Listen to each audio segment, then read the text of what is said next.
Hello, everyone. I would like to welcome everyone back to another episode of Internationally Speaking. Today we have a special guest, and I will let her introduce herself. Um, Sister. Good afternoon, everyone. My name is Rebecca Bryce. I am a former graduate of Johnson and Wales University, Providence from 2016. I am an alum, but I'm also a new student back to do my master's degree online for hospitality management. I am a part-time lecturer here at the University of the Bahamas teaching baking and pastry, and I am a full-time mommy to Haley.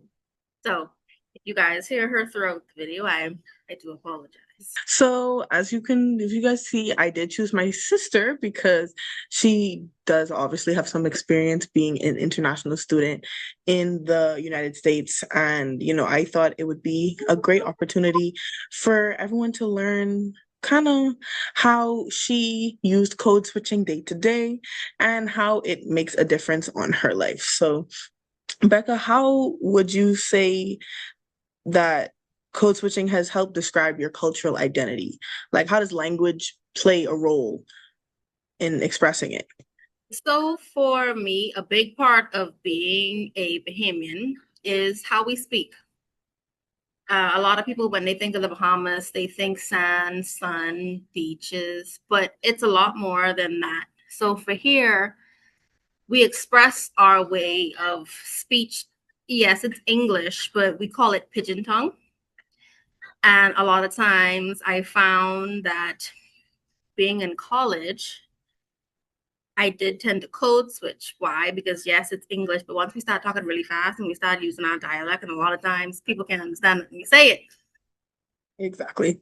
So a big part of who I am Bahamian. I express myself with our foods, with our culture, with our music. But a big part of us is how we speak. No, a hundred So percent. yeah. So when you were in the States in college, did you feel any pressure to have to switch, or was it more like you chose to, or did you rather not switch? It depended a lot on the groups I was with.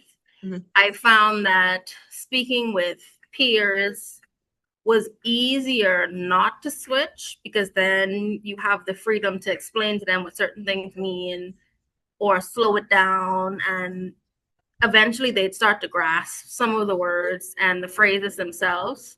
Mhm. I switched a lot more with my teachers because I found it to be a little more of a professional environment, and it was just easier to communicate and express certain things without having to go back and reiterate. You had some teachers who didn't mind because, they see a lot of international students come through, and a lot of them can grasp slang and certain things like that. But the Mhm. code switching definitely happened more with the lecturers than the friends. Because then I just make fun of the friends for not understanding. And I said, I just tell them, hey, I speak in English. 100% agree. I do. I think I have the same experiences. It's really interesting to have to interact with different cultures, especially when they're interacting with your own language.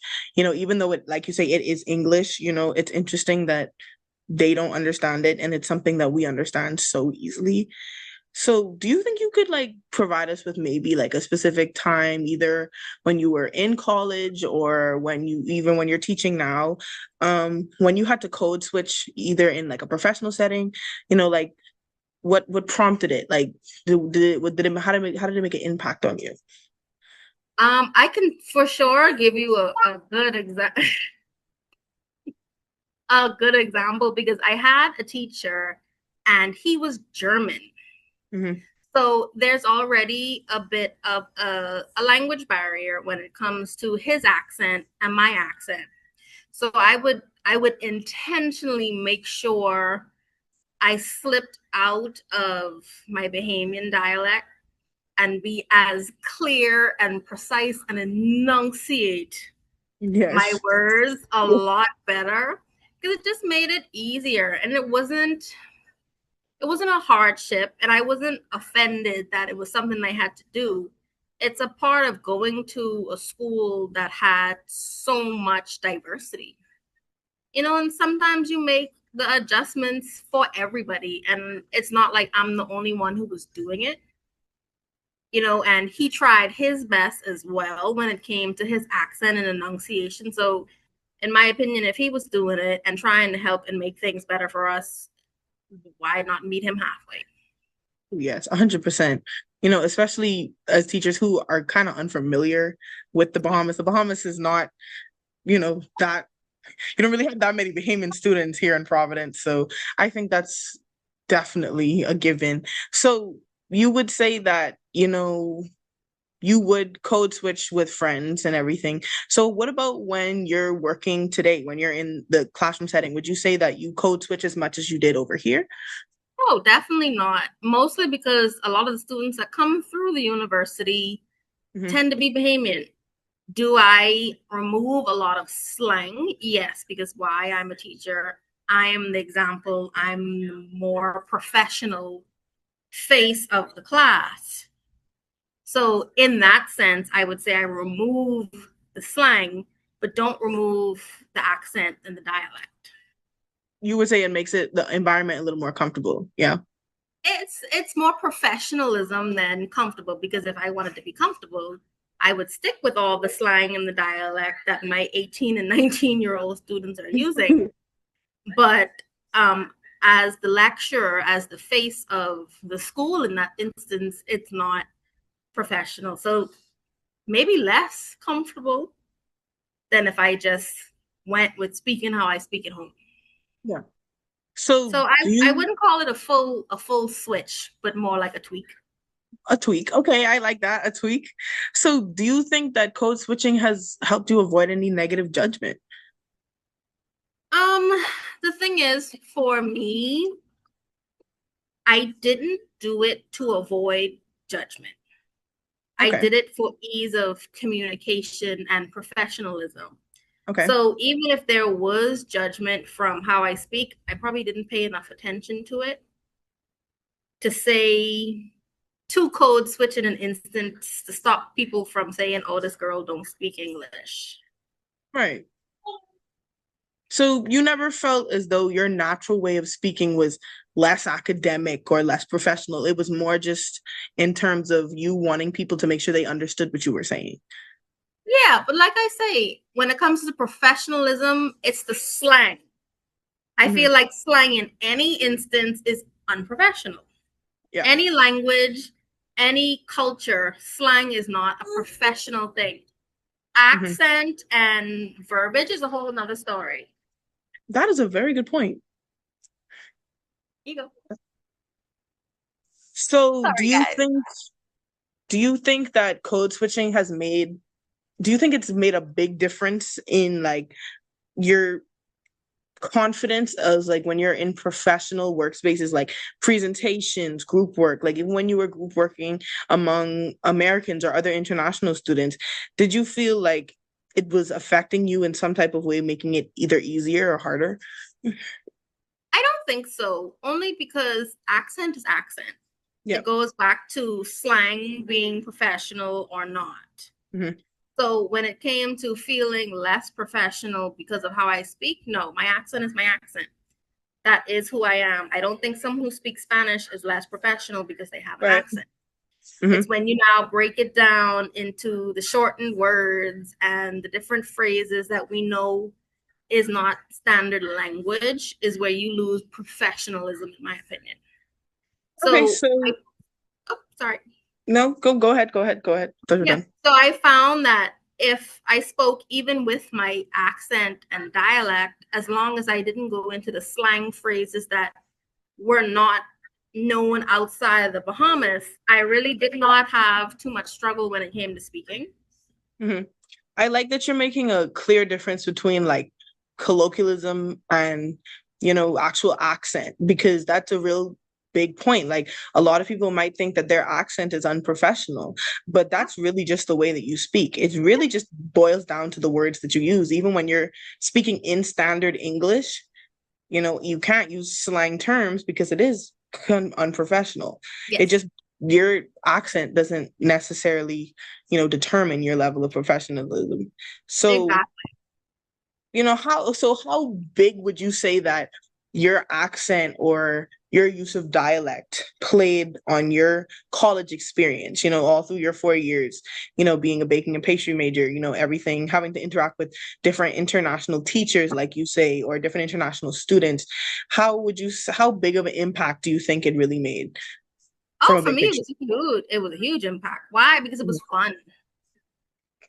We took it more in the way of let's learn how to say different things in different languages and Mm-hmm. different dialects and phrasing versus it being a struggle to say we can't understand what someone's saying in our group.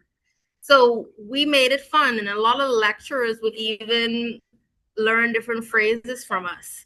So it was definitely positive impact because we came away with more knowledge than what we went in with, and we didn't judge anybody off of how they spoke. It was fun. I learned all kind of quirky, inappropriate phrases from my friend who was from Ecuador, and she learned how to say "boy" and "marasek." I love that. So you could say it was also a kind of like middle ground for international students then, it was something they could relate on. Definitely, we all found a little bit of humor in the fact that to each other we all sounded a little funny. Yeah. So as we come down to the end, one of the major questions on my MGRP project is, do you think that code switching in from a general perspective, do you think it's a form of adaptation, survival, or is it something that you're taking away from yourself, like self-deprivation, or is it just something else entirely, Yeah, no. The thing is with it, it depends on the environment how I would define it. Some Mhm. people do it for survival because in places that don't accept other people's culture, it's a way to blend in and seem less vulnerable. But in a place like a college that celebrates international students, Yeah, I feel like we do it as a form of adaptation to make everybody a part of a whole. make it more comfortable. Yeah. Hmm. And then there's times where there's no need for any changes because you get together with a group of like-minded people and it's all fun and games. There's no So judgment. Yeah. I feel like it depends on the situation that you're in, that the definition there that you're asking for would probably change. Some people don't like where they come from. And Yeah. so that's where code switching comes as self-deprivation. So Very good point. you gotta really look at the context of it for it to be defined more clearly in the instances. My gosh, that was a great point, sister. Yeah. So in our closing, what do you have any advice that you would give to any international students or even students from the states who are just from different states that speak differently? What advice would you give to them who feel pressure on like having to change the way that they speak? What would you tell them? Honestly, you are who you are. Hmm. You were raised the way you were raised, and that can be something you celebrate. And if you come to find out that your speech and your phrasing is harder for people to understand, don't be angry about it. Don't get frustrated. Help them. You know, Hmm. explain what these words mean in a language or a phrasing they've never heard. Help them to basically embrace your culture as well. Yeah. A lot of times people just need education. Be Hmm. who you are and don't apologize for it. Yes. I think Kaylin agrees, guys. He's So cute. I would just like to thank my dear sister for helping me with my podcast today.